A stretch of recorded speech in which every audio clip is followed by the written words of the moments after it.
복음이란 것은 근본적으로 개인을 위한 것입니다. 국가를 위한 복음은 없습니다. 나라와 민족을 위한 복음도 없습니다. 그건 이미 구약 이스라엘 역사가 증명하는 겁니다. 이스라엘은 국가 자체가 기독교 국가였어요. 그리고 거기에는 왕들도 하나님을 섬기는 사람이었고 수많은 선지자들이 있었어요. 그런데 여러분, 이스라엘의 결과가 어떻게 됐어요? 이스라엘의 결과는요, 불신앙과 불의로 말미암아 망한 역사를 우리가 보고 있습니다. 또 어떤 목사님들은 그렇게 말합니다. 여러분, 초대교회 보십시오. 초대교회 성도들이 믿음을 지켰더니 300년 만에 로마를 뒤집지 않았습니까? 그런데 로마를 뒤집었다가 한번 해봅시다. 313년에 로마가 기독교 국가로 공인이 되었어요. 공인이 되고 어떻게 됐어요? 거대한 기독교 제국이 세워지고 1000년 동안 어떤 제국보다 더 타락한 제국의 모습을 가진 게 기독교 국가예요. 그러니까 국가적인 기독교는 존재하지 않아요. 이 신앙은 철저하게 개인적인 것이지, 이게 국가 정치에 들어가는 순간 그건 오염되어 버리는 거예요. 빛은 어디서 나와요? 빛은 속의 필라멘트에서 확 불을 밝히면 그게 세상으로 나가는 거예요. 빛은 내가 빛이다 이렇게 말하지 않아요. 소금은 그냥 말없이 들어가는 거예요. 압력단체를 행사하거나 총회를 만들거나 단체 모임을 만들어서 기도회를 하거나 압력을 행사하는 건 완전히 부패한 기독교의 모습입니다. 기독교가 함께 모이는 이유는 딱 하나예요. 복음을 전하기 위해서 모이는 모임 외에는 기독교는 함께 모이지 않습니다. 하나님을 예배하기 위해서 모이는 모임 외에는 기독교는 함께 모이지 않습니다. 복음은 개인 한 사람 한 사람, 하나님과 단독자로 한 사람 한 사람 하나님 앞에 서는 거지, 복음은 교회가 통째로 서는 것이 아니고, 복음은 정치를 위한 것도 아니고, 복음은 나라와 민족을 위한 것도 아니에요. 어떤 사람은 복음으로 세상을 바꿉시다. 너 자신이나 바꾸라고요. 예수님께서 말세가 될수록, 주님의 재림이 가까울수록 세상은 점점 어두워진다 그랬어요. 기독교 국가 따위는 존재하지 않습니다. 기독교 문화 따위도 존재하지 않습니다. 기독교 문화라는 이름으로 하는 일은 전부 그 뒤에 산업이 뒤따라서 문화라는 이름으로 돈벌이 하는 것 외에는 존재하지 않아요. 기독교는 하나님과 나와의 단독자의 관계, 개인적인 관계입니다. 그래서 마지막 심판을 받을 때 교회 단위로 받지 않습니다. 각 사람이 하나님 앞에서 심판을 받는 거예요. 각 사람의 신앙과 각 사람의 양심과 양심에 따른 각 사람의 행동에 따라서 하나님 앞에 심판을 받는 것입니다. 정신 똑바로 차려야 돼요. 예수님은 한 번도 복음을 정치개혁의 수단으로 사용한 적이 없어요. 사회 정의를 위한 수단으로 사용한 적이 없어요. 세계 평화를 위한 수단으로 복음을 사용한 적이 없어요. 탐욕 많고 거짓된 목사들이 말하는 것처럼 교회가 가만히 있으면 안 됩니다. 교회가 정치적인 발언을 하고, 교회가 이 사회 정의를 내세우고, 교회가 이 사회를 밝히 도덕적으로 만드는 데 앞장서야 됩니다. 이런 말을 예수님은 하신 적이 없어요. 그건 지 말이요, 지 말. 교회가 그쪽에 빠지는 순간 마치 물고기가 물 밖에 나오는 것과 같은 것입니다. 큰 고래도 물 밖에 나오면 죽어요. 잉어도 물 밖에 나오면 죽어요. 피라미도 물 밖에 나오면 죽어요. 아무리 고상한 인격을 가졌던, 아니면 순수하게 예수를 믿던, 이름 없이 빛 없이 예수를 믿던 평신다든, 아니면 보통의 목사든 장로든 교인이든, 일단 그쪽으로 빠지면 다 부패되고 다 오염되고 다 영성이 죽는 거예요. 그래서 예수님은 단호하게 자른 것입니다. 똑똑히 알아라. 나는 그 일을 위해 오지 않았다. 그리고 예수님께서 뭐라고 말씀하셨어요? 내 나라는 이 땅에 속한 것이 아니다. 내 나라는 천국이다. 너희가 왜 나를 이렇게 오래 따라다녔으면서도 내 나라가 어디에 속하여 있는지 모르느냐? 나의 사명은 이 땅을 고치는 것이 아니다. 이 땅은 점점 어두워지고 이 땅은 심판을 받을 거야. 나는 그 어두운 세상 가운데, 죄악 가운데 마귀에게 눌려있는 그들을 구원해서, 그들을 건져서 나의 나라 천국으로 인도하기 위해서 이 땅에 왔느니라. 이 목적을 분명히 하라는 것입니다. 이 팔복이 뭐라고요? 심령이 가난한 자는 복이 있나니. 두 번째요, 애통하는 자는 복이 있나니. 세 번째요, 온유한 자는 복이 있나니. 네 번째요, 의에 줄이고 목마른 자는 복이 있나니. 그 다음에 긍휼히 여기는 자는 복이 있나니. 마음이 청결한 자는 복이 있나니. 이게 전부 내면에 관한 것입니다. 천국은 이 심령과 내면이 청결하고 가난하고 깨끗하고 의에 줄이고 목마르고 애통하는 진실한 마음을 가진 사람에게 주어지는 축복이라는 것입니다. 그러므로 복음은요, 철저하게 내면적인 것입니다. 우리가 아무리 훌륭한 사람이라고 높이는 자도 하나님은 다르게 보시는 거예요. 저는 깜짝 놀랐어요. 우리나라가 이제까지 역사적으로 임금이 한 270명 있었대요. 근데 270명 임금 중에 제일 많이 신하와 사람을 죽인 왕이 누구냐? 누굴 것 같아? 세종대왕이 제일 많이 죽였대. 420명을 죽였대. 우리는 그 사람을 절대화시키잖아요. 성군이라고 생각하잖아요. 뒷모습은 그런 거예요. 끊임없이 자기 대적들을 죽이고 학살하고 척결해서 왕권을 세운 거예요. 이게 사람이에요. 성군 따위는 없어요. 사람을 높이지 마세요. 사람은 다 50보 100보예요. 바리새인이 사람에게 높임받고 사람에게 좀 완전한 모습을 보이려고 하다가 지옥의 저주를 받은 거예요. 하나님 앞에서 내 양심과 중심이 진실하게 서는 것, 이게 신앙이에요. 제가 깜짝 놀란 건요, 엘리사가 엘리야 따라가다가 위로부터 갑자기 권능을 받았잖아요. 그리고 고향으로 돌아오는데 어린아이들이 이렇게 놀렸대요. 대머리야, 대머리야, 대머리야, 대머리야. 집으로 돌아가라 그랬더니 엘리야가 화가 나가지고 곰을 풀어서 곰 2마리가 어린아이들 40명을 찢어 죽여버렸대. 제가 성경을 보다가 눈을 비볐어요. 하나님, 이건 아니잖아요. 하나님, 뭐 이런 게 무슨 선지자입니까? 아마 대머리가 한두 명이에요. 자기 대머리라고 놀렸다고 그것도 철없는 애들을 곰벌이해서 40명이나 찢어 죽인 이게 무슨 선지자입니까? 근데 하나님 이런 자도 선지자로 사용을 해서 크게 사용을 하시다. 사람은 이런 존재라니까요. 사람의 뒷모습은요, 다 이런 흉측하고 흉하고 더러운 게 있는 거예요. 우리는 한 면만 보고 사람을 높이지만요, 하나님은 아니야. 그들의 뒷모양을 내가 다 보고 있어. 그래서 엘리사가 곰벌이어서 아이들 40명 찢어 죽인 것도 기록해 놓는 거예요. 아무리 훌륭한 선지자라도 이런 포악한 성질이 있는 거예요. 그러므로 외면에 속지 말아라. 나 여호와는 중심을 보느니라. 예수님께서는요, 그런 마음 가지지 말라는 거예요. 정치인을 대항하는 위대한, 나는 그 정도 일을 하겠다. 나는 국가를 전복하는 대단한 일을 하겠다. 그런 생각으로 예수 믿지 말라는 겁니다. 나는 병든 사람, 가난한 사람, 맹인들, 그리고 문둥병, 저주받은 병으로 걸려서 가족에게조차 버림받은 그런 소외되고 약하고 저주받은 인생의 가장 밑바닥 되는 그런 사람을 위해 이 세상을 왔다. 그런 사람을 향한 마음이 복음이다. 여러분, 이 정신을 잊으면 안 돼요. 우리는 예수 믿고 어느새 마음이 너무 높아졌어요. 그래서 자꾸 높은 것만 바라보는 거, 위대한 일을 하자고 말을 합니다. 복음은 위대한 일을 하는 게 아니에요. 복음은 아래를 향하는 거예요. 가난한 자를 향하는 거예요. 연약한 자를 향하는 거예요. 병든 자를 향하는 거예요. 내 마음이 어느새 높아져 있으면요, 우리의 마음속에 이미 복음은요, 변질된 거예요. 제가 지난주에 월요일 날 몸이 좀 안 좋았거든요. 으실으실하고 찡찡하고 감기인가? 그런데 제 아내가 전화가 왔어요. 그걸 전화 받는 순간 저도 모르게 오늘 몸이 좀 안 좋네. 그리고 제가 스스로 깜짝 놀랐어요. 내가 말에 실수를 했구나. 그리고 전화가 되고, 더러운 귀신아, 감기 몽사를 가지고 떠나갈지어다. 나는 너를 용납하지 않는다. 나는 건강하다. 예수께서 나를 고쳤다. 나는 치료받았다. 제가 내한테 하는 것도 아니고 전화게 되고 제가 막 소리를 질렀어요.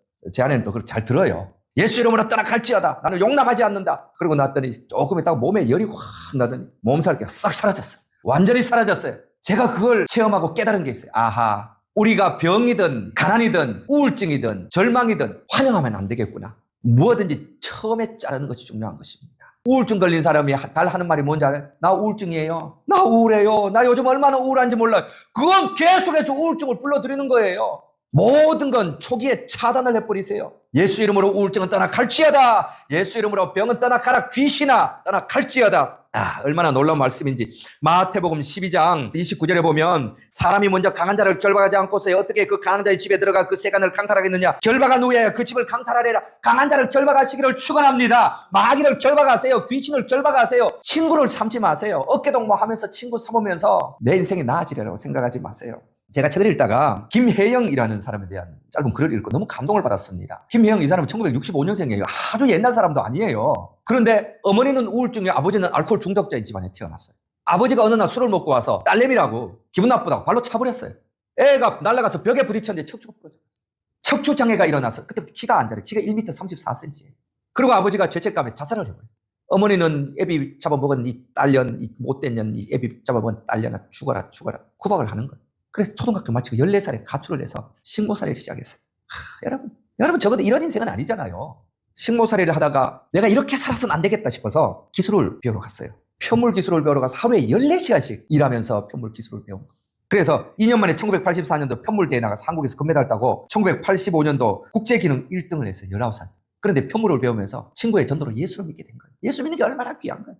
하나님이 나도 사랑하시고 내게도 기회를 주시고 나도 여기 존재하는 이유가 있다는 걸 배운 거예요. 그리고 이대로 살아서는 안 되겠다 그러고 내가 주님을 위해서 무슨 일을 해야지. 그래서 아프리카 보츠와나로 선교사를 가서 14년 동안 거기서 편물 기술을 가르치면서 선교를 하는 거예요. 이것이 소문이 나서 크리스천 칼리지의 초청으로 석사를 받고 또 한국에 들어와서 박사를 하고 지금 모대학에 교수를 하고 있는데 깜짝 놀랐어요. 부끄러워졌어요. 우리 불만이 많아요. 하나님 나를 왜 이렇게 부르셨습니까? 우리의 기존은 항상 돈 많고 잘 되고 그런 데만 맞춰 있거든요. 이게 아주 저주받은 고질병이에요. 그러니까 맨날 불만만 말하는. 그런데 이런 인생도 있더라고요. 아버지가 발로 차서 척추 부러져서 134cm에 엄마 우울증으로 버림받아서 14살에 남의 집에 식모살이하고 직업 학교 가고 이런 데는 너무 아름답고 너무 귀하고 너무 복 있는 인생을 사는 사람이 있더라고요. 우리 회개하자고요.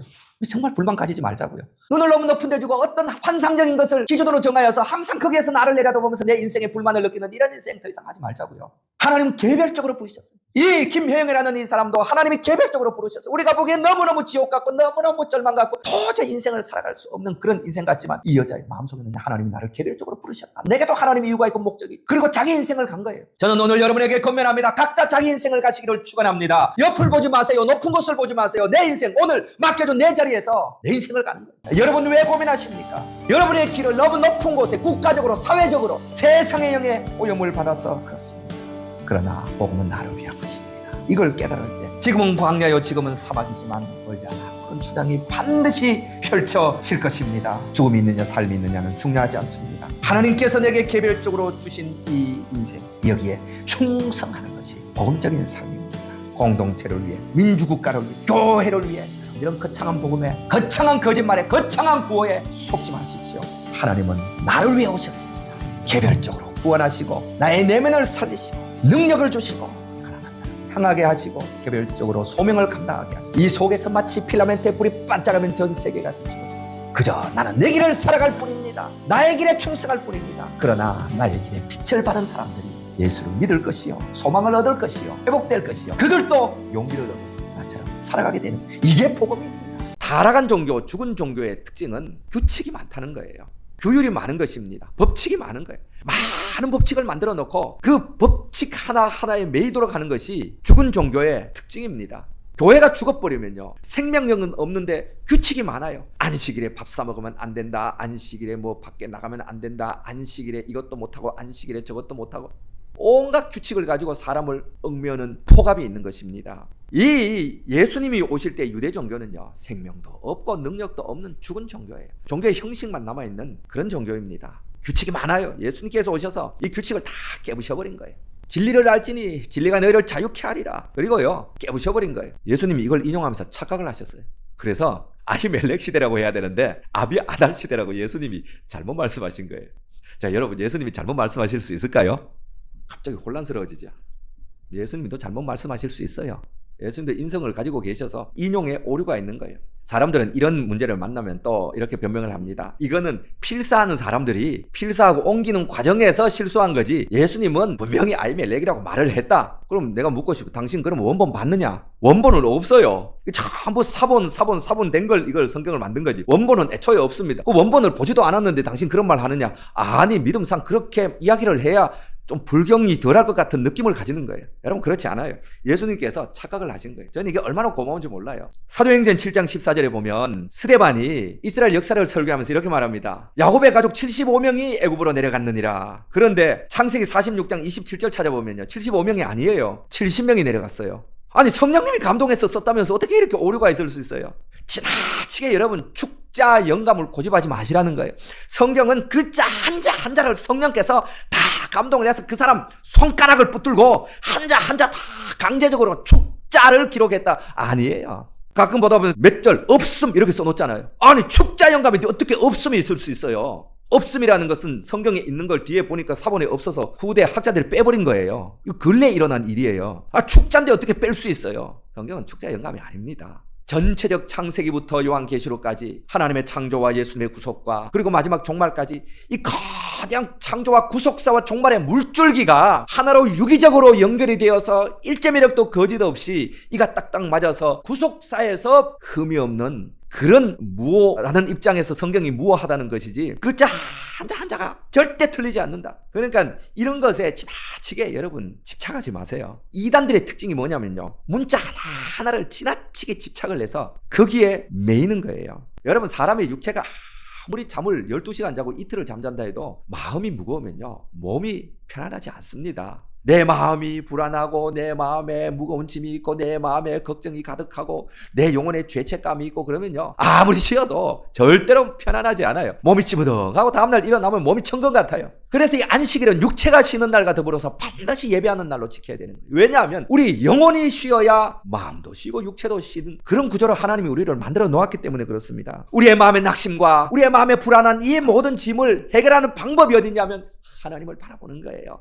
하나님을 소망하는 거예요. 언제 하나님을 바라봐요? 언제 하나님을 소망해요? 예배 시간에 하나님을 바라보는 거예요. 예배는 하나님을 바라보는 시간이잖아요. 우리의 마음을 깨끗하게 하고 정결하게 하고 세상 모든 관심을 끊고 우리의 마음을 오직 하나님께로 향할 때, 하나님을 소망할 때 하나님으로부터 은혜가 임하는 거예요. 능력이 임하는 거예요. 말씀이 임하는 거예요. 그래서 우리의 마음에 낙심을 치료해 주는 거예요. 우리의 마음에 불안을 주님이 가져가 주시는 거예요. 마음이 가벼워질 때 육체가 가벼워지는 거예요. 이게 안식일의 축복이에요. 안식일의 축복은 뭐냐? 쉼을 얻는 거예요. 안식일에 뭐 일을 했느냐 안 했느냐, 안식일에 몇 일을 갔느냐 안 갔느냐, 이런 규칙에 얽매이는 것이 안식일이 아니고 그건 죽은 종교의 특징이다. 안식일은 영원히 회복되고 영원히 쉼을 얻고 영원히 소생해서 인생의 새 힘을 얻는 시간. 예수님은 안식일이 이런 날이라는 거예요. 하늘에서 생명의 양식이 내립니다. 생명의 양식을 먹으면 영원히 힘을 얻는 거예요.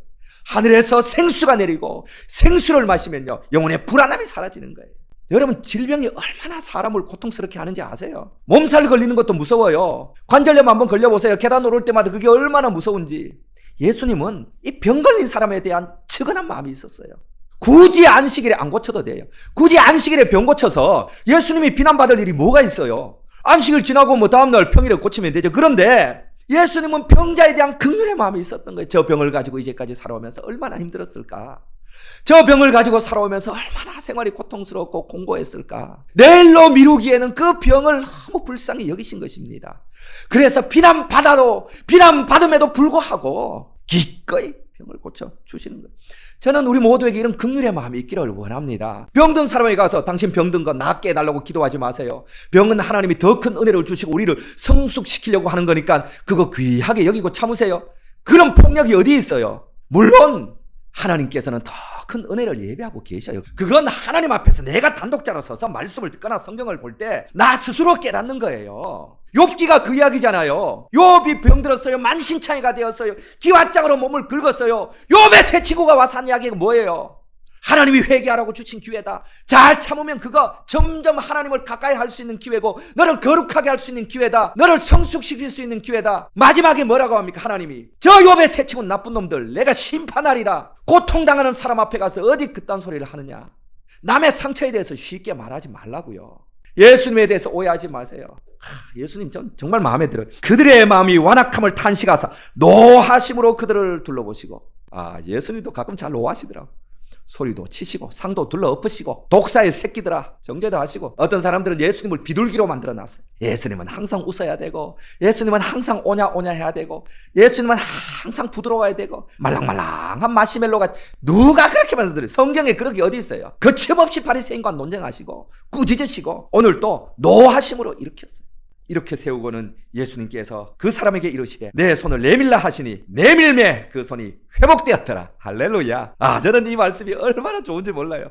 내 손을 내밀매 회복되었더라. 설명이 없어요. 복잡한 게 없어요. 너무 깨끗하고 너무 깔끔한 거예요. 일어서라. 손을 내밀었더니 회복되었더라. 얼마나 간단합니까? 언제부터 병이 들었는데요. 병원에 가니까 이 신경이 말라가지고 손을 못 움직인다고 하던데요. 내가 20년 30년 손이 말라와서 내밀 수 없는 지경인데요. 예수님 무리한 부탁을 하시네요. 제 경험상 봤을 때 없어요. 손을 내밀었더니 나았더라. 이게 믿음이에요. 세계 최고의 부자라고 하는 록펠러라는 사람이 있습니다. 록펠러 어머니가 죽을 때 록펠러에게 유언을 했대요. 딱 3가지 유언이에요. 아들아, 3가지는 꼭 지켜라. 내 어머니. 첫째, 주일 성수해라. 둘째, 11조 철저하게 해라. 셋째, 매일 성경 읽어라. 내 어머니 깨끗하잖아요. 어머니 내가 사업을 하는데 바쁜데 얼마나 바이어를 만나야 되는데 변명이 없어요. 내가 번 돈이 1년에 몇백조인데 그걸 어떻게 변명이 없다니까요. 내 어머니 그리고 일생 그렇게 했어요.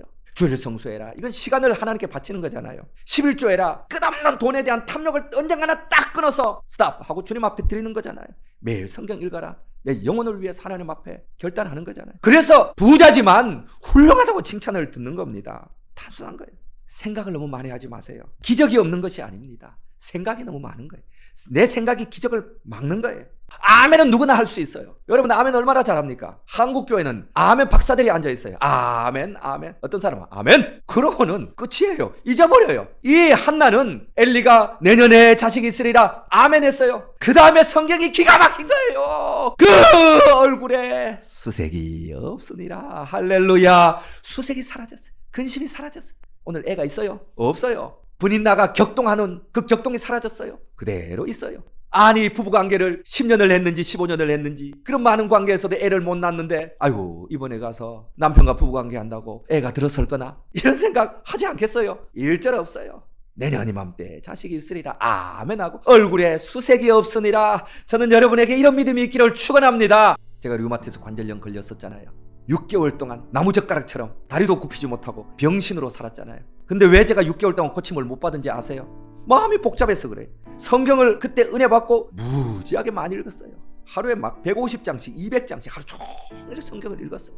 그런데요, 예수님이 병 고쳤다는 이야기, 성경에 병 고쳤다는 이야기 나오면 안 믿었어요. 이건 뭐 옛날 미신적인 시대 이야기지. 아이고 요즘 이런 시대 이야기가 어디 있냐. 마음이 복잡해. 내 생각이 들어가서 말씀과 뒤섞여가지고 혼합되어 버렸어요. 6개월 동안 약을 한 줌씩 먹으면서 마비된 인생을 살았어요. 그러다가 도저히 고통에 견딜 수 없어서 어떤 부흥회를 갔는데 미국에서 오신 목사님인데 첫 마디가 기가 막혔어요. 마태복음 8장 17절 예수께서 우리의 모든 연약한 것을 친히 담당하시고 질병을 짊어지고 가셨느니라. 제가 그 말씀을 듣고요 아멘 하는데 말씀이 통째로 제 목구멍에 꿀떡하고 넘어오는 것 같았어요. 아멘. 나았다. 누가 뭐래도 나았다. 그리고 이만큼씩 먹던 약을 제가 쓰레기통에 버렸어요.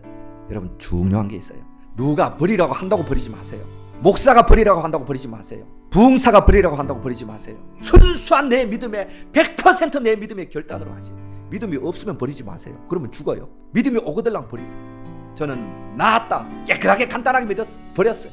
일주일 동안 믿음의 시험 기간을 거쳤어요. 죽음 같은 고통 시간을 보냈어요. 그러나 7일째 되는 밤 아침에 일어났는데 툭툭 뛰어나왔던 그 뼈, 관절, 아픈 통증, 죽음 같은 게 아침에 깨끗하게 흔적 없이 사라졌어요. 어떻게? 간단한 믿음, 단순한 믿음. 단순한 믿음에 자기의 인격과 마음과 인생을 던질 때 이런 역사가 나타나는 거예요.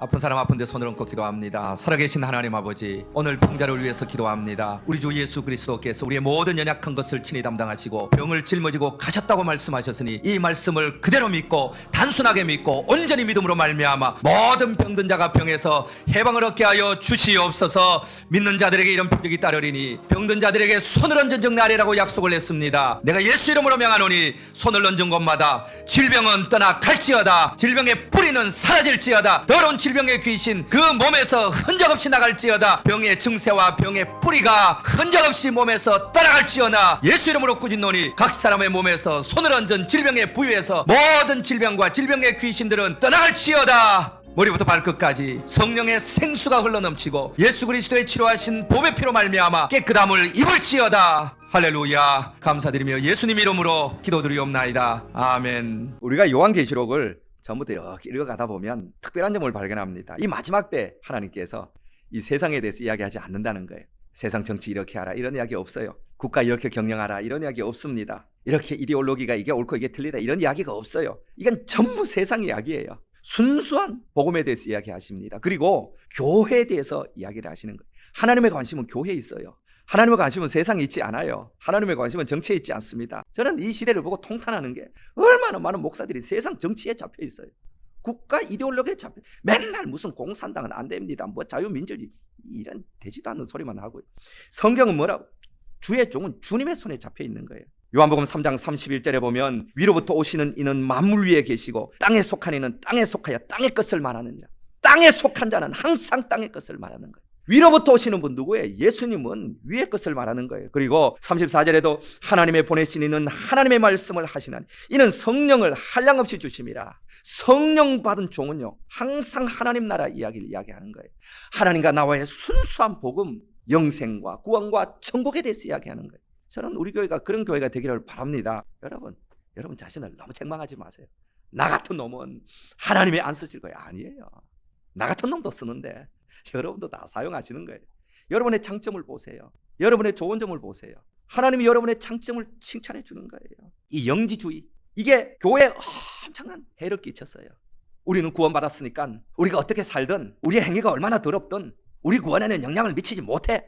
여러분 어떤 면에서는 맞는 거예요. 예수님이 우리를 한번 구원하셨으면 영원히 구원한 거예요. 그러나 이걸 빌미로 해가지고 이 핑계를 입에 달고 살면서 죄악을 마음대로 행하는 사람은 그건 사탄의 종이 된 거예요. 예수 믿고 구원받은 사람은 죄를 지으면 양심의 가책이 와서 계속해서 자기를 정당화하면서 그 일을 할 수가 없어요. 왜 못해요? 내 안에 성령님이 있으니까. 성령님은 거룩한 영이니까. 거룩한 영은 죄를 지을 때 내 양심을 자꾸 가책하거든요. 괴롭게 하거든요. 하나님 아버지, 주님 뜻대로 살려고 했지만 또 죄를 지었네요. 이러면 안 되는데, 내가 죄인 중에 귀했습니다. 내가 죽일 놈입니다. 다시 한번 노력하겠습니다. 그러다가 또 넘어질 수 있어요. 그러면 또 와서 회개하고 결단하는 거예요. 우리는 연약하기 때문에 주님께 가는 동안 계속해서 넘어질 수 있지만 그 넘어짐을 어떤 식으로든 정당화해서는 안 되는 거예요. 여러분, 생각을 똑바로 하고 예수를 믿어야 돼요. 몰려다니지 마세요. 제발 몰려다니지 마세요. 저는 어제 성경을 읽다가 너무 은혜를 받았어요. 마가복음에 보리떡 7개, 물고기 2마리로 4,000명을 먹이거든요. 사람들이 확 모여들어서 군정이 어마어마하게 모여들었어요. 그런데 예수님이 모이고 다 모인 사람들을 먹이고 난 후에 그 뒤에 기가 막힌 말씀이 있어요. 무리를 흩어 보내시니라. 할렐루야. 모아가지고 무슨 정치 세력화하지 않았다니까요. 모아가지고 자기 기득권을 쌓지 않았다니까. 모아가지고 이 사람 많이 따르니 내가 여기에서 무슨 지도자 그런 거 하지 않았어요. 다 흩어보내니라. 왜 자꾸 모여요? 쓸데없이. 예수 믿는 사람은 예배할 때 모여서 하나님을 예배하고 기도할 때 모여서 기도하고 그것 하는 거예요. 예수님이 얼마든지 그걸 가지고 자기 힘을 과시할 수 있었어요. 다 흩어보냅니다. 그리고 뭐 하셨어요? 홀로 기도하러 가시니라. 이게 예수님이에요. 처음 사랑을 버렸느니라. 여러분, 이게 문제입니다. 묵어버렸어요. 옛것이 되어버렸어요. 이끼가 잔뜩 낀 거예요. 돌이 깨끗하고 맑은 물이 흘러야 되는데 이끼가 잔뜩 끼었어요. 자기만 넘어지는 것이 아니라 그 길로 가는 모든 사람이 미끄러서 넘어지게 만드는 거예요. 다치게 만드는 거예요. 교회 안에 이런 사람이 얼마나 많은지 몰라요. 처음 사랑을 버려서 나 30년 전에 다 은혜 받았다는 거예요. 처음 교회 와서 은혜 받은 사람 보면 너무 그렇게 별나게 예수 믿지 말라는 거, 너무 눈물 흘리지 말라는 거, 나도 30년 전에 20년 전에 너처럼 다 은혜 받았다는 거 예수님이 질문하는 것입니다. 지금 어떠냐고 질문하는 거. 지금 어떠냐? 지금 네 마음이 어떠냐? 지금 네 마음에 눈물이 있느냐? 지금 네 마음에 감격이 있느냐? 지금 십자가를 생각하면 내 마음에 감사와 감격이 있고 내 눈에서 눈물이 흐르느냐? 예수님 그걸 질문하는 거예요. 어느 날 스펄전 목사님이 울고 있었다 그러잖아요. 그래서 목사님 왜 우십니까? 그러니까 내가 이상해져서 예수님의 말씀을 읽어도 십자가 복음을 읽어도 눈물이 나지 않아. 마음에 감동이 오지 않아. 나 큰일 났어. 나 이거 진짜 심각한 죄에 빠진 거야. 그 스펄전 목사님이 1800년대 세계에서 제일 큰 교회였거든요. 영국 터버네클 처치 16살에 목사가 된 사람이에요. 16살에.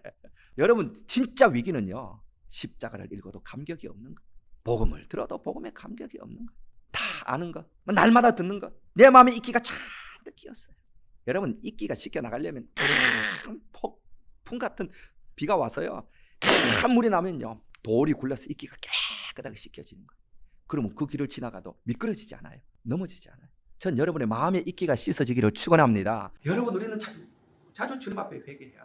그래야 주님과 안개처럼 막혔던 그 모든 장애물이 제거되는 거예요. 성경을 읽어도 감동이 없고, 기도해도 마음이 그냥 덤덤하고, 찬송을 해도 오늘은 몇 절까지, 와, 목사님도 오늘 왜 또 5절까지 찬송을 찾았대? 3절짜리 좀 인생이 무겁고 지치고 예수를 믿어도 인생에 활기차고 명랑함이 없을 때 여러분, 하나님이 회개하라고 경고를 주시는 거예요. 회개해보세요. 마음이 명랑해져요.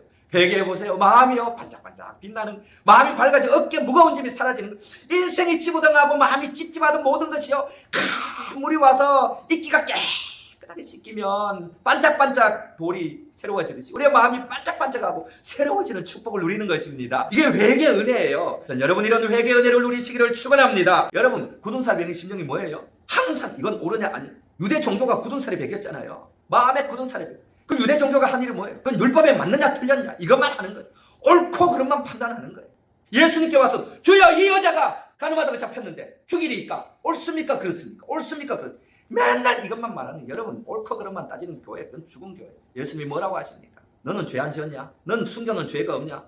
죄 없는 자가 돌로 쳐라. 내가 너를 용서합니다. 생명 있는 종교는 사람을 살리는 거예요. 회복시키는 거예요.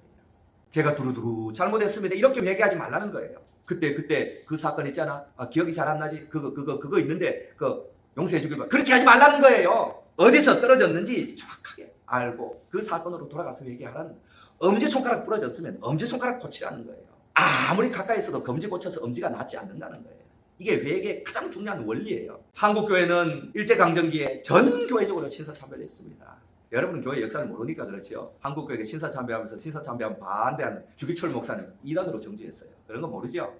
신사참배 반대한 너 2단이야. 그리고 교회에서 출교를 해버렸어. 너 목사 아니야? 출교해버렸어. 그리고 한국교회가 전체적으로 가서 신사참배했어.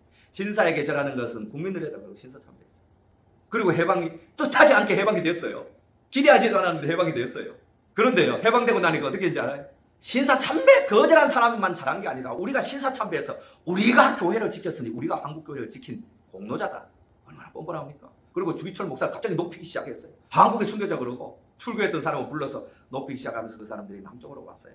자기의 신사참배 한 번도 회개하지 않았어요. 한국교회가 신사참배를 회개한 역사가 없습니다. 역사적인 말씀입니다. 여호와께서 솔로몬에게 말씀하시되 내게 이러한 일이 있었고 또 내가 내 언약과 내게 명령한 법도를 지키지 아니하였으니 내가 반드시 이 나라를 내게서 빼앗아 내 신하에게 주리라. 뭔 말씀인지 아세요? 네가 우상 섬겨서 네가 여호와를 버리고 우상 섬겨서 내가 나라를 반쪽짜리로 나눠버리겠다. 그래서 여로보암이라는 반역자를 주님이 막대기로 사용해서 북이스라엘과 남유다로 나라를 쪼개버린 거예요. 이게 성경이에요. 김일성이가 나라를 쪼갰어요. 교회가 나라를 쪼갠 거예요. 그건 막대기요. 그건 막대기. 북이스라엘의 여로보암이 막대기요. 그리고 계속해서 북이스라엘은 타락의 길을 갔다가 망했어요. 북쪽도 계속해서 타락의 길을 가다가 망할 거예요. 그러면 우리는 안전하냐? 남쪽 유다는 안전했느냐? 회개하지 아니하고 계속해서 세상길 가다가 북이 722년에 망했는데 남쪽이 586년 BC에 망했어요. 우리나라도 그 길 따라가는 거예요. 성경대로 생각하세요. 한 번도 신사참배를 회개한 역사가 없어요. 여러분, 욕심이 잉태한 즉 죄를 낳고 죄가 장사한 즉 사망을 낳는다고 했어요. 욕심이 크면 다 망하는 거예요. 이승만 얼마나 하나님 잘 섬기는 분입니까? 그런데 딱 하고 나가지 왜 끝까지 하려고 부정선거를 해요? 저는 박정희, 제 고향이 구미예요. 구미. 어머니가 구미 있어요. 얼마나 훌륭한 지도자예요. 그런데 왜 끝까지 하려고 유신 정권을 해요? 왜 욕심을 못 버려요? 미국의 조지 워싱턴 1대 대통령이거든요. 미국의 독립을 이룬 사람이에요. 미국은 4년 하고 끝나잖아요. 모든 신하들이 와서 그랬어요. 영국에도 왕정이 있고 1700년 되니까 전 세계가 왕정할 때 왕정하세요. 영원히 지배하세요. 조지 워싱턴이 이렇게 말해요. 나는 하나님과 백성 앞에 약속했다. 나는 법대로 8년 하고 나간다. 전부 욕심이 끝이 없어. 끝없는 욕심 때문에 다 끝이 불행해진 거예요. 아내에게 잘못했어요. 그러면 아내에게 잘못을 고해야 돼요. 자녀에게 잘못했어요. 자녀에게 잘못을 고해야 돼요.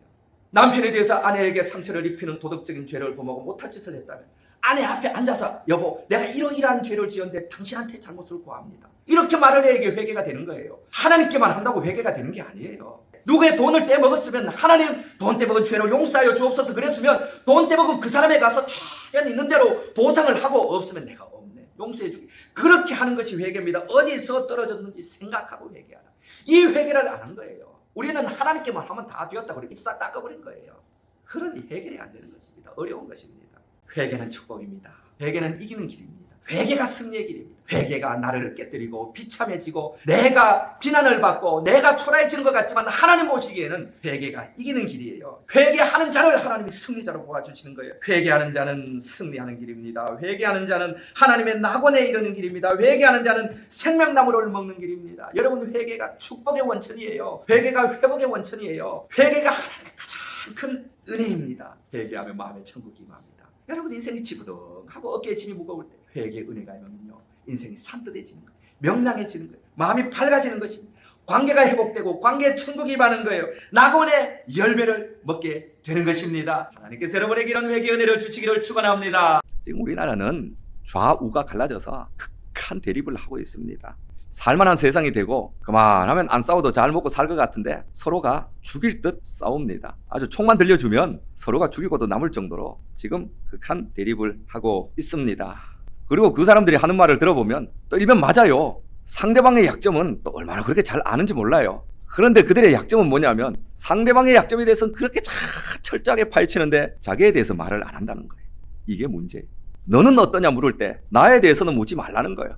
노 코멘트. 나는 100% 옳다는 전제하에서 상대방을 공격하는 것입니다. 그러니까 이건 영원히 답이 나오지 않습니다. 제가 유튜브를 설교를 보내고 여러 사람들이 댓글을 쓰는데 작정하고 나쁜 글만 쓰는 사람이 있어요. 이 말을 해도 욕을 하고 저 말을 해도 욕을 하고. 그러면 제가 너는 종자가 그런가 보다. 그만이지요.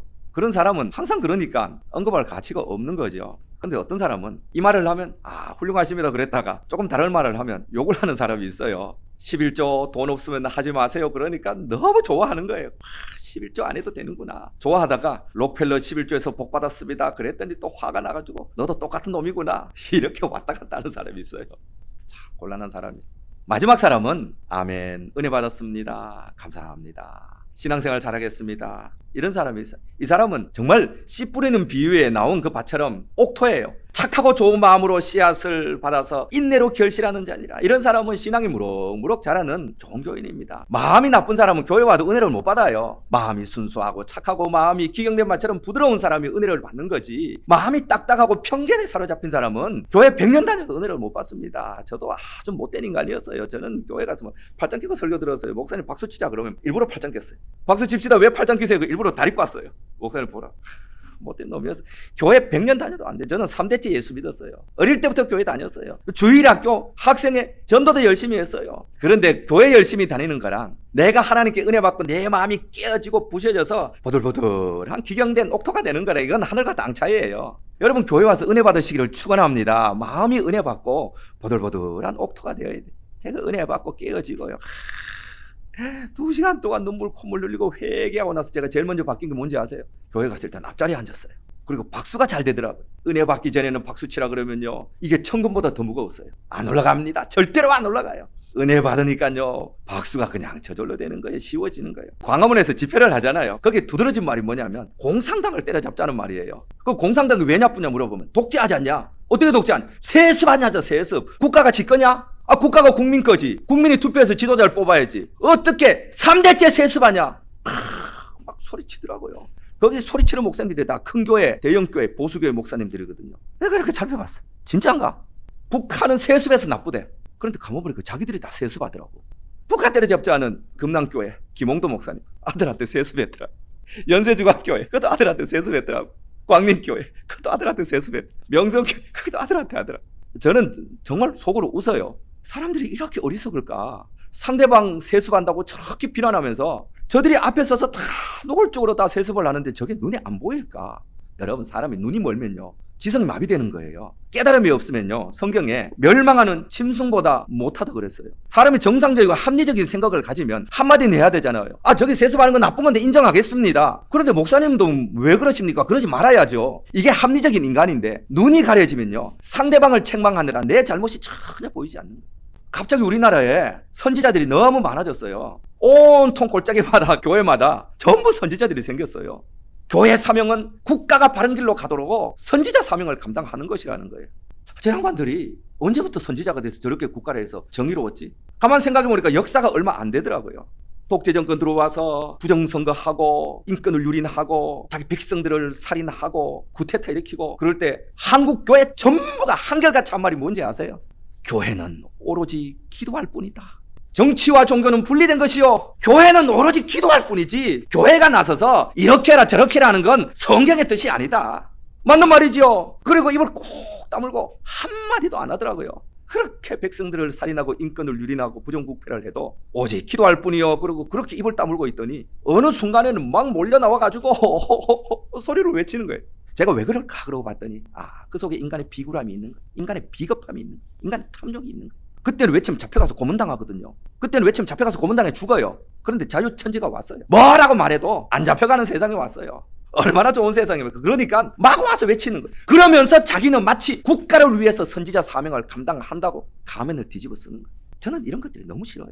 저는 이런 교회의 이중성, 저는 이런 교회 가증함이 너무 싫어요. 한국 교회는 선지자가 아니라고 봅니다. 한국 교회는 유대에 타락한 종교 기득 세력이지 한국 교회는 선지자가 아니에요. 선지자가 될 만큼 한국 교회가 가난하지도 않고 선지자가 될 만큼 한국 교회가 정의롭게 살아오지도 않았고 선지자가 될 만큼 한국 교회의 뒷모습이 깨끗하지도 않아요. 한국 교회는 기득권층이 부자예요. 가진 돈이 많아요. 몇 조씩 되는 교회가 어마어마하게 많아요. 다 기득권과 연결이 되어 있어요. 유대 종교가 유대 정치와 연결이 되어 있어서 선지자가 와서 선지자 이야기하지 맙시다. 예수님이 와서 그 유대 종교의 상을 뒤엎어버렸듯이요. 그런 부자 집단이지 절대로 한국 교회는 선지자가 아닙니다.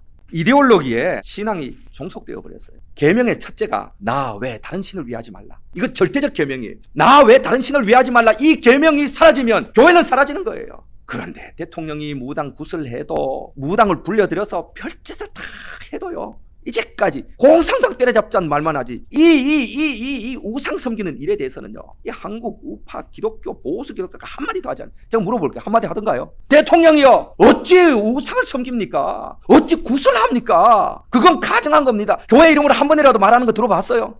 안 그래요. 천지에 구슬하고 무슨 법사인지 데리고 다니고 통일교, 신천지 다 데리고 와도요. 한국교회는 한마디도 하지 않아요. 나는 기도해 준 죄밖에 없다. 왜 기도만 해줘요? 앉혀놓고 이야기하죠. 왜 국가를 경영하는 지도자가 무당 구슬하느냐? 왜 법사 같은 인간들을 대통령실에 불러들이느냐? 왜 한마디 못해요? 왜 꾸짖지 못해요? 하나님을 섬겨야지. 당연히 그래야 되잖아요. 한마디도 하지 않아요. 기도해줬어요. 왜 기도해줘요? 선지자가 그랬던가요? 그러니까 한국의 보수적인 기독교는요, 이미 정화 능력을 상실해버렸어요. 이데올로기 밑에 있고 신앙이 밑에 있다니까요. 이 좌파의 대표가 누군지 아세요? 가룟 유다예요. 항상 가난한 사람을 위한다 그러잖아요. 가난한 사람에 대해서 이야기한다고 해서 그 사람이 가난한 사람을 위해 사는 건 아니에요. 가난한 사람을 불쌍히 여깁시다 한다고 해서 그 사람이 가난한 사람을 위해서 자기가 무슨 인생을 바친 건 절대로 아니에요. 말하는 거하고 인생하고는 하나가 땅 차이예요. 가룟 유다는 마리아가 옥합을 가지고 와서 예수님 발에 붓고 머리털로 씻으니까 화가 분기탱천했어요. 아니 저 아까운 걸 왜 예수님께 낭비를 하냐. 이 가룟 유다의 입장에서 예수님께 드린 걸 전부 낭비라고 생각한 거예요. 이 왼쪽으로 삐딱하게 기울어진 사람은요, 교회 무슨 헌금을 하고 교회 하는 건 전부 나쁜 거라고 삐딱하게 생각하는 거예요. 그 돈 가지고 가난한 자를 도와야지. 가룟 유다 말이잖아요. 가난한 자를 도우면 300데나리온 가지고 얼마나 많은 사람을 도울 수 있느냐. 예수님께서 그 가룟 유다 마음을 정확하게 들어보신 거예요. 저놈은 가난한 자를 생각하는 것이 아니요, 회개를 맡아서 그 돈 모아놨다가 도둑질을 하려고 하는 도둑놈이다. 그 마음속을 얼마나 꿰뚫어 보는 것입니까? 저는 훌륭한 부자가 있다고 생각을 해요. 제가 지난주에 최태섭 회장님 글을 읽다가 너무 감동을 받았습니다. 한국유리, 이분이 이제 해방이 되고 저기 북한 황해도 쪽에서 유리 공장을 차렸는데 돈이 없으니까 은행에 가서 좀 대출을 받았어요. 공장을 좀 시작해서 약간 성장하려고 하는 타입에 한국 전쟁이 났어요. 옛날에 뭐 서류 이거 다 손으로 쓴 거잖아요. 홀랑 불타버렸어요. 대출 받은 자료가 없어져 버렸어요. 여러분 같으면 어떻게 하겠어요? 아싸, 좋은가? 안 갚아도 되겠구나. 그러잖아요. 여러분, 난 그럴 것 같아요. 아싸, 좋은가?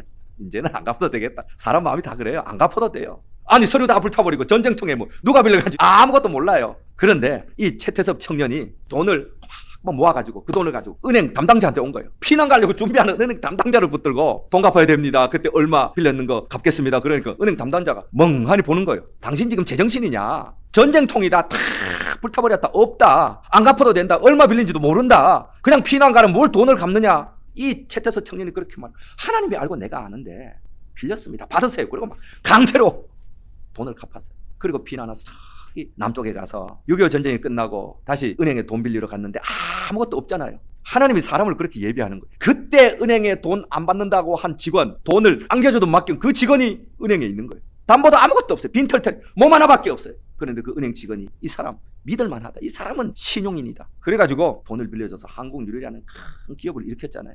돈 많은 사람 중에도 훌륭한 사람 많습니다. 록펠러 이야기했더니 록펠러 도둑놈 같은 놈 착취하고 매점 매석하고 독점하고 욕을 하는데요. 록펠러 인생은 50대와 50대 이후로 나눠지는 거 아세요?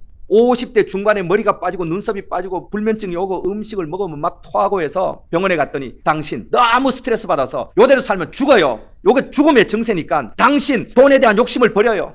그리고 교회 가서 회개하고 그때부터 인생이 확 바뀌었잖아요. 역사상 돈이 제일 많았다 그러잖아요. 지금 뭐 일론 머스크 되지도 않아요. 그보다 몇십 배 많았어요.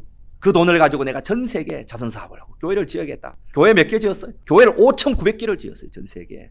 도서관을 3,000개를 지었어요. 저기 종로에 있는 YMCA, 우리나라 못 사는 나라 청년들을 위해서 건물을 지어줬어요. 얼마나 많아 자선사업을 했는지 몰라. 그래서 50대 죽는다고 한 록펠러가 98세까지 살았어요. 사람들이 이건 듣기 싫어하는 거예요. 김진호 목사님 이런저런 말이 많습니다. 어쨌든 1970년대 빈민선교하면서 큰 일을 했던 분 아닙니까? 그분이 빈민선교 하고 나서 한 말이 있어요. 세상에 치사하고 더러운 게 빈민들이다. 세상에 이기적인 게 빈민들이다. 빈민들 질투가 많고 치사하고 더럽고 돈 몇 푼 생기면 자기 해먹으려고 그러고. 여러분 민중에 대한 환상을 가지지 마세요. 민중이 메시아가 아니에요. 민중이 전부 옳은 게 아니에요. 많은 사람이 모인다고 거기에 진리가 있는 게 아니에요. 예수님이 오병이어로 사람을 먹일 때 남자만 5,000명이 여자하고 아이들하고 2, 3만 명 되었잖아요. 성경이 그대로 말했어요. 예수를 왕으로 삼으려 하는지라. 왕으로 삼아서 우리 한번 예수를 통해서 국가의 독립도 하고 민중이 잘 사는 길을 만들어 보자. 예수님께서 너 다 흩어보냈어요. 홀로 예수님이 산으로 기도하라고 하셨어요. 왜 그래요? 민중을 믿지 않았다니까요. 민중 속에도 악이 있고 민중 속에도 추악함이 있고 민중 속에도 이기심이 있고 민중 속에도 죄와 더러움이 똑같이 있다는 걸 아셨어요. 예수님은 인간에 대해서 정확하게 파악을 하셨어요. 부자든 가난한 자든 우파든 좌파든 그 속사람을 다 해부해 보면 그 속에는요 욕심과 이기심과 더러움과 죄와 탐욕과 질투와 온갖 악이 있다는 것을 예수님은 아신 거예요.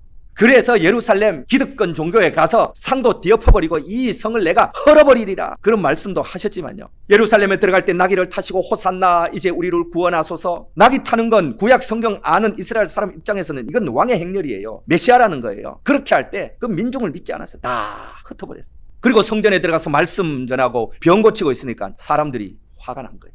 예수님은요, 민중을 믿지 않았다니까요. 예수님은 인간 자체를 믿지 않았어요. 인간 속의 죄악을 정확하게 보신 거예요. 인간을 사랑하시고 인간을 품으시고 인간을 치유하시고 인간을 용서해 주기는 하셨지만 요한복음 4장에도 나옵니다. 사람을 의탁하지 아니했더라. 학자들은 그렇게 말합니다. 가룟 유다가 왜 예수님을 팔았느냐? 가룟 유다는 예수님을 볼 때, 저 기득권을 대적하는 예수님을 볼 때 저분은 분명하게 메시아다. 그런데 맨날 가서 무슨 병이나 고치고 귀신이나 쫓고 있으니까 답답해서 저 사람을 극한까지 몰아가면 죽음 앞에서 민중 봉기를 일으킬 것이다. 그래서 극한까지 몰아갔는데 그냥 십자가에 죽어버린 거예요. 그래서 가룟 유다가 죄책감에 목매달아 죽은 거예요.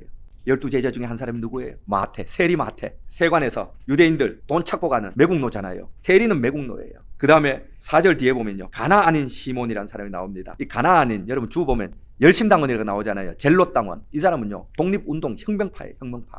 유대 마카비 가문에 속한 혁명파인데, 과격한 혁명파예요. 살인, 방화 이런 걸 내서라도 독립을 하겠다는 혁명파예요. 그 안중근 의사 같은 사람. 제가 비유를 한번 들면, 마태 세리는 이완용 같은 놈이요, 가나안인 시몬은 안중근 같은 사람. 이 또 히로를 팍 싸죽이지. 그 로마 압제하는 사람 싸죽이고 살인하고 그걸 최고의 사명으로 삼는 사람. 그런데요, 예수님 안에 이 사람이 다 하나가 된 거예요. 2절에 보면 베드로, 야고보, 요한, 이 사람은 노동자예요. 그리고 4절 뒤에 가룟 유다, 이 사람은 지성인이에요. 이 사람만 지성인이어서 회개를 맡은 거예요. 노동자와 지성인이 예수님 안에 하나가 된 거예요. 여러분, 교회는 이런 것이에요. 교회는 오른쪽도 왼쪽도 노동자도 지성인도 하나로 모여서 하나가 되는 것, 그것이 교회예요. 예수님 안에서 이들의 이념은요, 다 녹아지는 거예요. 세상 이데올로기는 이 세상 존재할 때만 있는 곳이에요. 저는 가끔 그런 생각을 해봅니다. 1500년 전에 고구려 신라 백제가 피 튀기면서 싸울 때 그 사람들은 무슨 생각했을까? 우리 남북 나눠 싸울 때처럼 그런 생각했을까? 지금 우리 고구려 신라 백제 생각하고 무슨 생각하세요? 의미 없어요. 하나님의 영원한 시간 앞에서 이런 이데올로기는 의미가 없어요. 모든 인간의 생각을 사로잡아 그리스도에게 복종하게 하는 것, 이게 교회. 그래서 교회는 하나님이 통치하는 것이고 영원히 통치하는 것이고 진리가 통치하는 것이에요. 인간의 이데올로기나 인간의 철학이나 인간의 사상이 교회에서 고개를 들면 안 돼요. 왜냐하면 그것을 복종시키는 것이 교회이기 때문에. 그래서 교회에 와서는요, 내가 잘한 것이 있으면 겸손하게 낮추는 것, 내가 못한 것이 있으면 주님 앞에 내어놓고 회개하고 치유를 받는 것이에요. 그래서 교회는 화평한 곳이에요. 교회는 어떤 사람이 와도 하나가 될 수 있어요. 그게 교회예요. 우파만 모이는 교회, 그건 교회 아니고 그건 정치 집단이에요. 왼쪽만 모이는 교회도 마찬가지예요. 아니 어떻게 교회가 한 사람만 모일 수 있어요? 교회가 하나의 세상의 이데올로기에 모인다면 그건 교회 아니에요. 그건 진리가 지배하는 것이 아니에요. 그건 세상 이데올로기가 지배하는 것이지. 거기에는요, 이데올로기를 뛰어넘은 영원한 하나님, 영원한 진리가 이데올로기 밑에 있는 거예요. 부자들만 모이는 교회도 문제가 있어요. 노동자들 교회도 문제가 있는 거고요. 외국인들 교회도 문제가 있어요. 청년들만 모이는 교회도 문제가 있는 거예요. 교회는 모든 철학, 모든 사상, 모든 세대가 아우러져서 그리스도 안에서 복종되는 것, 이것이 교회예요. 그래서 교회는요, 이완용 같은 사람도 나와야 돼요. 교회는요, 안중근 같은 사람도 나와야 돼요. 교회는요, 노동자도 나와야 돼요. 교회는요, 지성인도 나와야 돼요. 교회는요, 거룩한 사람도 있는 거예요. 교회는요, 창녀도 나와야 돼요. 교회는요, 모든 악한 사람도 나와야 돼요. 이 악한 사람, 좋은 사람이 주님 앞에서 다 회개하고 주님 앞에 자기를 복종시킴으로 말미암아 영원한 진리 앞에서 하나가 되는 것, 이게 교회예요. 공산당 타령하는 사람은 가끔 너무 참 무식하다, 정말 옛날 말에 면장도 알아야 하지 그랬는데, 공산당 되면 교회가 없어지잖아요. 1950년대 중국이 공산당 되고 빨간불이 들었을 때요, 기독교인이 50만 명이었어요. 교회와 그리스도인을 극심하게 핍박했어요. 근데 40년 후인 1990년 개혁 개방 정책을 하고요, 뚜껑을 열어봤더니 그리스도인이 몇천 명 될게요? 맞추면 여러분 정말 열심히 책 읽는 사람. 40년 동안 극심하게 교회 문 잠그고 목사들 때려잡고 죽이고 그리스도인 죽였는데요, 40년 만에 문을 열었더니 50만 명에서 120배가 성장한 6천만 명이나 나왔어요. 북한에 교회가 없을 것 같아요? 북한에 그리스도인 없을 것 같아요? 어쩌면요, 우리보다 더 신실한 그리스도인이 얼마나 많이 숨어 있을지 몰라요. 생명은 핍박으로 죽지 않아요. 여러분, 생명을 어떻게 죽입니까? 진리는 생명이에요. 예수는 생명이에요. 복음은 생명이에요. 이 생명을 때린다고 죽어요? 핍박한다고 죽어요? 이 생명을 살인한다고 죽어요? 생명 자체는 죽지 않습니다. 이 복음은 생명이기 때문에 아무리 핍박해도 죽지 않아요. 예수님이 십자가에 못 박히고 300년 동안 얼마나 로마가 기독교인을 핍박했습니까? 불태워 죽여, 때려 죽여, 짐승에 먹혀 죽여, 떠밀어 죽여, 톱으로 켜서 죽여, 물고문에 불고문에 수백만 명을 죽였어요. 잡힌 대로 다 죽였어요. 그런데 그 생명이 죽던가요? 공산당이 핍박하는 거하고는 유도 안 되게 기독교를 핍박했어요.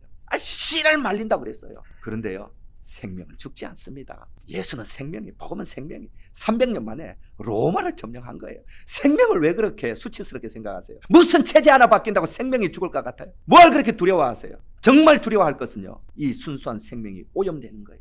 세상 철학으로 오염되고 죄로 오염되고 더러움으로 오염되는 것입니다. 동성애 저는 반대합니다. 좌파에서 하는 퀴어 축제 질색합니다. 사람들은 그럽니다. 막 우리나라 동성애 광장에 나갑시다. 유럽처럼 됩니다. 유럽은 우리처럼 안 했을까요? 뭐 법 제정하는 거 반대 이거 안 했을까요? 다 했어요. 그런데 정치의 힘으로는 안 돼요. 정치적 행위로는 안 됩니다. 광장에 모여서 백날 첫날 해도 안 돼요. 왜? 실패한 방법을 그대로 따라가고 있어요. 성공한 방법을 따라가세요. 성공한 방법은 뭐예요? 초대교회 방법이에요. 초대교회 동성애 얼마나 많았어요? 로마서 보세요. 전부 동성애 이야기. 천벌을 받을 것이다. 동성애 이야기. 그런데 무슨 초대교회 백성들 모여서 무슨 동성애 반대 집회를 했어요? 안 했어요. 자기들이 거룩하게 살았어요. 그냥 자기들이 이 세상 문화와 다르게 그냥 산 거예요. 소리치지도 않고 외치지도 않고 데모하지도 않고 그냥 그리스도인으로 자기들이 산 거예요. 그렇게 산 사람들이 자녀를 낳았고 자녀를 그렇게 가르쳤고 자녀가 자라서 고위 관료가 되었고 그래서 로마의 관리가 되었고 다 없어진 거예요. 기독교는요, 사는 거예요. 모여서 외치는 게 아니에요. 복음은 사는 것입니다. 어렵고 힘듭니다. 알아주지도 않습니다. 지루합니다. 천국 가는 시간까지 괴롭고 힘듭니다. 그래서 복음은 고난의 길이에요. 외치는 건 가장 쉬운 거예요. 소리 지르는 건 제일 간단한 방법이에요. 교회는 모든 사람이 모여서 그리스도에게 복종해서 하나가 되는 곳, 그것이 교회입니다. 그리고 영원한 천국을 지향해서 종말을 대비하면서 베드로 사도가 12교회에 보낸 편지처럼 종말을 대비하는 자들아 세상과 구별되게 성결하고 거룩하게 살아라. 이걸 가르치는 것이 교회예요. 복음을 전하고 영혼을 구원하고 영원한 세상을 예비하고 상처받은 자를 치료하고 소망을 주고 위로하고 새 힘을 얻게 하는 것, 이것이 교회의 영광입니다. 이것이 그리스도의 몸이에요. 교회는 오직 예수 그리스도 이름만 높여져야 되고요. 교회는 어떤 세상의 이데올로기의 수단으로 사용되어서는 안 됩니다. 이것이 교회입니다. 기도하겠습니다.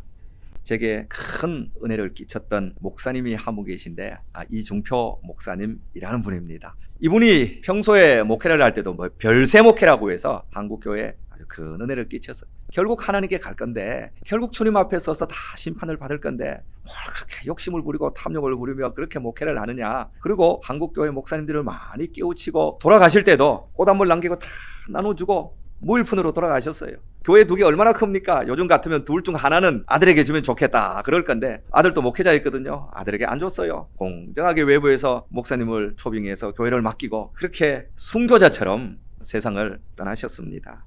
이런 분은 하나님이 보시기에 귀한 분입니다. 이런 분은 이 땅을 지키는 의인입니다.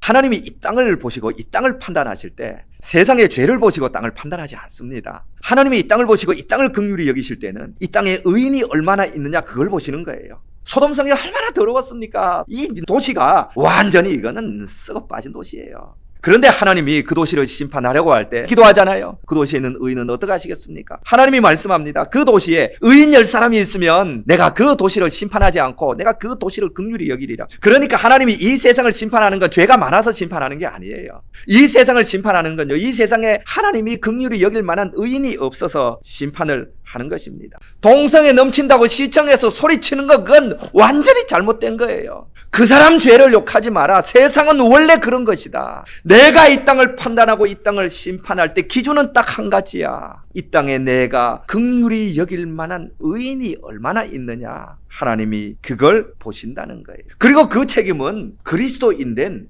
우리에게 있는 거예요. 그러니까 그리스도인의 책임은 세상에 죄가 많다, 세상 똑바로 해라, 정치 똑바로 해라, 나라 똑바로 해라, 이런 게 그리스도의 책임이 절대로 아니에요. 그리스도의 책임은 하나님 앞에서 정의와 진리로 행하는 의인이 되느냐, 내가 하나님 앞에 어떻게 의인으로 서느냐, 그 문제예요. 여러분, 복음은 세상을 향해 외치는 게 아니에요. 세상을 향한 정의라고 착각했던 사람들이 바리새인이에요. 율법을 가지고 계속해서 세상을 휘두르는 막대기로 사용한 거예요. 율법에 비춰 너도 잘못했으니까 때리고, 너도 잘못했으니까 때리고, 너도 잘못했으니까 때리고. 예수님께서 그 바리새인을 두고 말합니다. 이 회칠한 무덤아, 네 속에 썩은 시체가 있는 것은 보지 못하고 왜 세상의 회초리를 휘두르느냐. 독사의 새끼들아, 네 속에 죽음의 독이 있는 것을 보지 못하고 왜 세상을 향해서 자꾸 외치느냐. 복음이 잘못 들어가면 이렇게 왜곡되는 거예요. 복음은 우리를 살피게 하는 거예요. 하나님의 복음은 하나님 앞에서 내가 얼마나 죄인 되었는지 나를 살피게 하는 겁니다. 그래서 내 죄를 회개하게 하고 거듭나게 하고 하나님 앞에 바른 사람이 되도록 주께 구하도록 하고 성령의 도움을 받아서 한 사람 한 사람 한 걸음 한 걸음씩 바른 길을 걸어감으로 이 땅에 의인으로 살게 하는 것이 복음의 능력이에요. 그래서 복음은 절대로 외부의 잘못에 대해서 목소리를 높이지 않습니다. 복음은 내 속에 있는 죄에 대해서 목소리를 높이는 거예요. 한국교회가 썩었습니다. 한국교회가 망했습니다. 한국교회가 왜 이렇게 되었습니까? 한국교회 소망이 무엇입니까? 저한테 가끔 그렇게 묻는 사람이 있어요. 그러면 제가 그렇게 말합니다. 한국교회 문제는 네 문제다. 한국교회 살 길에 네가 회개하면 사는 것이다. 그럼요. 그게 무슨 외부에 있는 게 아니에요. 내가 교회지. 아니 내가 교회 구성원인데 나는 쏙 빠뜨려 놓고 이 교회 구성원의 죄가 밖에 있는 것처럼 그렇게 말하는 것은 지극히 비상적이에요. 책임 회피예요. 모든 문제 근원은요 죄에 있어요. 내 인생에 문제가 있습니까? 깊이 들어가 보면요 그게 죄예요. 과도한 욕심이 있었거나 가지 말아야 할 길을 갔거나 뭔가 그 뿌리에 죄가 있어요. 가정의 문제도요 내 죄예요. 내 죄라고 생각해야 돼. 다른 사람의 죄가 아니고 내 죄. 자식이 잘못된 길 가거든 애비 죄다 이렇게 생각하면 그냥 해결되는 거예요. 너 엄마 똑바로 못해? 내가 그렇게 가르쳤냐? 자식이 속으로 가면 웃어. 당신이나 잘하세요. 100마디 해도 안 돼요. 이 여성분들 남편요 잔소리 100년 해도 안 바뀝니다. 그걸 모르는 것 같아요. 우리 남편은요 30년 잔소리 하는데 안 바뀌어요. 그러면 이 어리석은 사람아 그렇게 30년 잔소리 하고도 못 배웠냐? 안 되는 겁니다. 내 죄예요. 모든 문제의 근원은요 내 죄를 중심으로 해결을 해 나가는 것입니다. 그리고 예수를 만나면 가장 처음에 깨닫는 것이요 내 죄가 깨달아지는 거예요. 예배 드리는데 제가 이야기했잖아요. 팔짱 끼고 있었다니까. 두리번 통성기도 합시다. 두리번 목사님 설교하는데 그게 설교라고 하느냐? 내가 발가락으로 해도 너만큼은 하겠다. 말은 안 하지만 속으로 그랬어요. 그러다 목사님이 설교를 마칠 때 한마디만 더 하겠습니다. 혹시 이 자리에 남을 비판하는 사람이 있습니까? 비판을 받지 않으려거든 비판하지 마세요. 그건 설교하고 아무 상관도 없는 거예요. 그 한마디가 제 가슴을 날카로운 창으로 비수처럼 찌르는데요. 제 인생을 돌아보니 그 전부 비판하는 인생이에요. 돌아가서 기도하는데 얼마나 회개와 통곡이 터져 나오는지요. 종교적인 위선, 주님 만나지 못한 것, 예배 똑바로 드리지 못한 것, 교만한 것, 기도의 무릎은 황새 같아서 꺾으면 똑 끊어지는데 입은 황새부리 같아서 세상 모든 것을 아는 것처럼 말했던 것. 그렇게 어쩜 그렇게 죄가 많은지요. 여러분 그런 거예요. 은혜를 받으면요 제일 먼저 자기 죄를 보는 거예요. 출발은 항상 여기에요. 여기에서 출발하는 복음만이 진짜 복음이에요. 여기에서 출발하는 복음만이 나를 구원하는 복음이에요. 간증 같은 거 여러분 너무 좋아하지 마시기 바랍니다. 저도 부흥에 참 열심히 다니면서 제 뭐 병나은 간증, 회개 간증 많이 했거든요. 그런데 이게 간증이라는 게 최고점이잖아요. 피크 익스피리언스 제일 위에 있는 경험이에요. 내가 최고 은혜 받았을 때 최고 감동적인 것 그것만 가서 이야기를 하는 거예요. 그러나 평범한 날의 신앙생활은 이야기를 하지 않아요. 그러니까 간증은 그 사람을 판단하기에 정확하지 않습니다. 그 사람의 가장 피크의 경험 그때. 그러나 여러분 예수를 믿어봤지만 사람이 항상 피크 경험이 있던가요? 아니에요. 올라가면 떨어져요. 떨어갔다가 구석에 처박혔다가 또 올라갔다가. 예수는 그렇게 믿는 것입니다. 복음을 체험하면요 이런 것보다 순수한 말씀이 귀해져요. 여러분 말씀을 한번 읽어보세요. 창세기부터 읽어보세요. 신약 성경을 또 부지런히 읽으세요. 시편을 여러분 부지런히 읽어보시기 바랍니다. 선입관을 없애세요. 말씀을 무슨 철학적인 기준으로 읽지 마세요. 적극적 사고방식으로 말씀을 읽지 마세요. 요즘은 말씀을 심리학적으로 너무 접근을 하는 거예요. 그런 것도 읽지 마세요. 이데올로기로 말씀을 읽지 마세요. 말씀을요 그냥 말씀 자체로 순수하게 읽어보세요. 가끔 읽다가 보면요 하나님은 이 말씀을 하다가 또 이 말씀을 하실 때가 있어요. 그러면 하나님 뜻이 계시겠지. 그리고 이 말씀대로 아멘, 이 말씀대로 그냥 아멘 하시면서 마치 물이 구비구비 돌아서 흐르면서 옆에 초목이 나고 푸르름이 이르듯이요. 여러분 생각을 다 편익견을 죽이시고 말씀 앞에서 나를 판단받으세요. 그렇게 읽으면요 내 심령이 온전하게 풍성해지는 그런 은혜를 경험하게 되는 것입니다. 제가 옛날에 교육전사로 봉사하던 교회 목사님 설교 못한다고 쫓아냈어요. 그런데 쫓아냈는데 앞장선 장로님이 항상 회의를 하면 항상 그 소리를 그건 하나님 앞에 옳지 못합니다. 하나님 앞에 정의롭지 못합니다. 항상 그렇게 소리를 치더라고요. 얼마나 소리가 큰지 하나님 앞에서 똑바르게 행동해야 됩니다. 그래서 속으로 저분은 정말 하나님 앞에 정의로운가 보다 그렇게 생각했죠. 그래서 목사님이 뭐 어쩔 수 없이 나갔습니다. 그리고 새로운 목사님이 왔는데 장로님들이 하도 괴롭히니까 공인회계사를 불러가지고 교회 장부를 다 몇 년치 조사한 거예요. 그 목사님도 보통 게 아니에요. 교회 장부를 다 조사했더니 이 장로님이 노회 갖다 바치고 해먹은 돈이 5천만 원이 나와요. 그래가지고 교회가 뒤집혀졌어요. 장로님 도망가 버렸어. 도망가서 그 옆에 뭐 교회 그 교회 가서 또 장로하고 있더라고요. 보세요. 정의롭게 외친다고 해서 정의롭지 않습니다. 정의로 말을 한다고 해서 정의로운 거 아무 상관이 없어요. 뭐 조국을 사랑합니다. 그것과 진짜 조국을 사랑하는 건 아무런 상관이 없어요. 나 나라를 걱정합니다 말하는 것과 나라 걱정하는 건 아무 상관이 없습니다.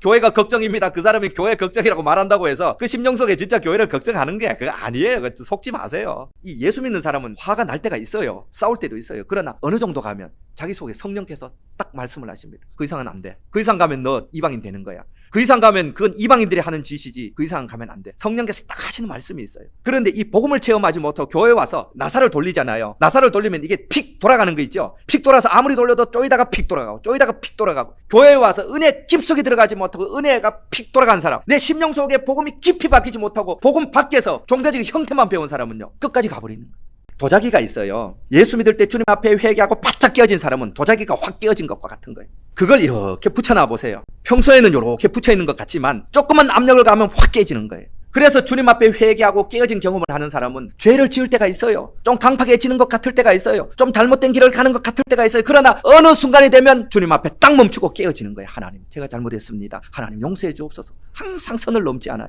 그런데 주님 앞에 와도 한 번도 이런 회개를 경험하지 못한 사람은요, 도자기가 그냥 와서 딱딱 한 것처럼요 끝까지 가버리는 거예요. 저는 여러분이 주님 앞에 심령이 깨어진 자가 되기를 바랍니다. 이런 심령이 복 있는 심령이에요. 물된 동산이 되는 거예요. 하나님의 은혜가 머무는 그런 심령이 되는 것입니다. 저는 요즘 사실 젊은이들 찬양 마음에 안 들어요. 제가 어떤 그 쇼츠에 그렇게 뭐 우리 편집자가 올렸더라고요. 그러니까 뭐 세대가 변하는데 그런 옛날 찬송만 하면 그 꼰대 아닙니까? 뭐 욕을 많이 하지만 요즘 찬송은 너무 자기 중심이에요. 뭐 혼자 있지 않을 거예요. 뭐 하나님이 도와주실 거예요. 어떤 찬송 그런 하나님이 내 찬양을 받아주시니 내 마음이 벅찹니다. 도대체 뭐예요? 지 마음이 벅찬 걸 찬양하는 거예요. 찬송은 그런 게 너무 인간적이에요. 너무 심리학적이에요. 여러분 찬송이 왜 이렇게 타락한지 아세요? 복음을 경험한 세대가 없기 때문에 그런 거예요. 이 찬양에도 신학이 있거든요. 신학을 모르고 복음 체험이 없으니까 전부 어떻게 하면 사람들 귀에 아름답게 곡을 좀 쓸까? 어떻게 하면 마음을 좀 울렁울렁하는 그런 가사를 넣을까? 여기에 생각하는 거예요. 여러분 찬양은 그런 게 아니에요. 찬양은 영광의 하나님을 높이는 거예요. 예수 그리스도를 높이는 거예요. 예수께서 우리의 죄를 용서하신 보배 피를 찬양하는 것입니다. 10장 30절 보면요, 우리의 딸들을 이 땅 백성에게 주지 아니하고 우리의 아들들을 위하여 그들의 딸들을 데려오지 아니하며 신앙 부흥이 일어나고 예수를 경험하고 복음을 체험하면요 결혼관의 변화가 오는 거예요. 예전에는 결혼이 성공과 쾌락의 수단이었어요. 한번 보세요. 믿지 않는 사람 결혼은요 전부 성공과 쾌락의 수단이에요. 어떻게 능력 있는 남자 만날까? 어떻게 예쁜 여자 만날까? 예쁜 여자는 능력 있는 남자 원하고 능력 있는 남자는 예쁜 여자 원하는 거 전부 그 길을 가는 거예요. 그런데 복음을 체험하고 신앙 부흥이 일어나면요 결혼관이 확 뒤바뀌는 거예요. 결혼은 영적인 결합이다. 하나님 앞에서 하나의 거룩한 가정을 이루어서 그 거룩한 가정에서 거룩한 자녀를 생산해서 거룩한 씨앗을 이 땅에 번성하게 만드는 것이 결혼의 목적이다. 결혼은 한 가정이 모여서 가정으로 하나님께 영광을 돌리는 하나님의 거룩한 영적인 연합이다. 이게 목적이 바뀌는 거예요. 여러분 탁한 물이 있잖아요. 탁한 물은 물 비린내가 올라옵니다. 깨끗한 물이 있잖아요. 퐁퐁퐁 솟아나는 샘물. 교회는요 깨끗한 샘물 같아요. 교회라고 생각하면 내 영혼이 밝아져야 돼요. 내 영혼이 교회라고 생각하면 맑아져야 돼요. 어떻게 교회에 있는 이런 도비아 같은 것들을 다 쫓아내야 돼요. 모든 하나님 말씀에 어울리지 않는 모든 영적이지 못한 것 다 쫓아내면 교회가 깨끗해지는 거예요. 그러면 세상 사람들이 교회를 보고 교회, 나는 교회 다니지 않아도 교회는 참 좋은 곳이야 이렇게 말하는 거예요. 문제는 교회예요. 문제는 교회에 속한 우리예요. 세상은 아무런 문제가 없습니다. 세상은 원래가 그런 곳이에요. 여러분 세상이 얼마나 달라지길 바라요. 세상은 타락한 창세 이후부터 항상 그런 곳이에요. 그런 세상을 왜 자꾸 비난하고 욕해요? 자식이 잘못했어요. 날마다 자식 욕하면 그 자식이 집에 안 들어와요. 이제 영원히 아버지 날 호적에 파버리세요. 아버지하고 관계없어 이렇게 한다니까요. 자식이 어긋나면 그냥 나를 살피면 되는 거예요. 세상에 죄가 있으면 교회가 교회를 살피면 되는 거예요. 교회가 이 땅에 하나님이 인정하시는 의인이 될 때 하나님은 이 교회를 보시고요 이 땅을 불쌍히 여겨 주시는 거예요. 우리의 위기가 뭐라고요? 우리가 의인 되기를 거부하고 세상을 향해서 막대기를 휘두르고 있다는 것이 위기입니다. 과거 죄는 묻지 맙시다. 과거에 죄 지었을 수 있어요. 잘못했을 수 있어요. 아브라함도 자기 마누라 팔아먹었고 다윗도 강간 살인 교사도 했고 사울도 보니까 스데반도 죽이고 여러 죽였어요. 과거는 묻지 맙시다. 회개하고 보상하고 법적인 책임을 감당했으면 그 사람은 끝난 거예요. 오늘이 중요한 거예요. 오늘 설교 말씀을 듣는 이 시간이 중요한 거예요. 내 인생을 오늘부터 하나님 앞에 의인으로 세워가겠다. 저도 결심하고 여러분도 결심할 때 우리 된 각자의 의인된 모습을 보고요 하나님은 이 땅을 구해주시는 거예요. 이게 우리의 사명이에요. 이 거룩한 사명에 여러분 모두 동참할 수 있기를 바랍니다.